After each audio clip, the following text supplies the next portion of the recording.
सौनक ऋषि ने सूत जी से कहा कि आपने अनेक पुराण वेद शास्त्र सुनाए, पर कुछ ऐसा नहीं लगा कि कल्याण होगा सुनने से। आपका पूरा विश्वास करके आए महाराज, कुछ ऐसा सुनाओ जो कल्याणकारी हो। हमें शिव कथा करानी है, भागवत करानी है, राम कथा करानी है।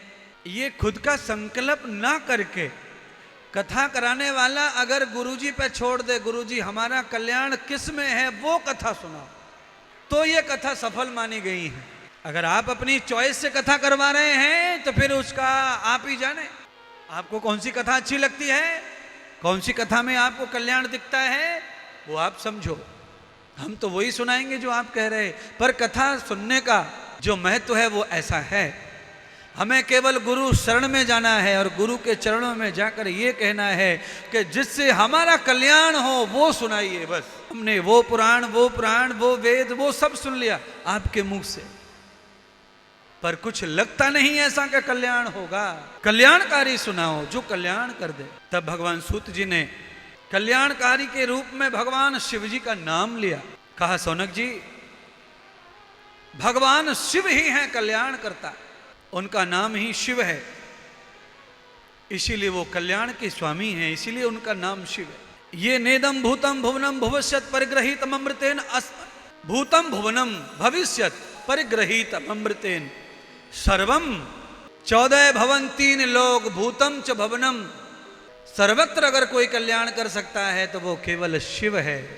कैसे कल्याण होगा फिर? अगर शिवजी कल्याण करता है तो हमारा कल्याण शिवजी से करवाओ।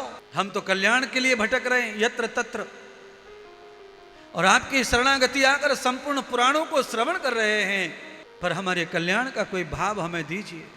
भगवान शिवजी ने कल्याण करने की जो कथा शिव है, शिव कथा स्वयं गाई है महाराज, और भगवान के मुंह से जो कथा निकली हो वो भगवान के मुंह से निकला हुआ ज्ञान अमृत कथा का सिर्फ कल्याण के लिए ही उपयोगी है। निसंदेह वो कल्याण करेगा। भगवान की वाणी पर, भगवान के निकले हुए अल्फाजों पर, शब्दों पर कभी संदेह मत करो। भगवान सूत जी ने कहा, सौनक जी, भगवान शिव जी ने स्वयं अपनी कथा गाई, अपनी महिमा बताई गौरी माता पार्वती को। पार्वती, लक्ष्मी और सरस्वती, ये 3 देवियों में से पार्वती माता ही इतनी महान है जिन्होंने भगवान की संपूर्ण कथाएं सुनी हैं, और सारी कथाएं सुनने के बाद ही पार्वती ने गणेश जैसे पुत्र को जन्म दिया।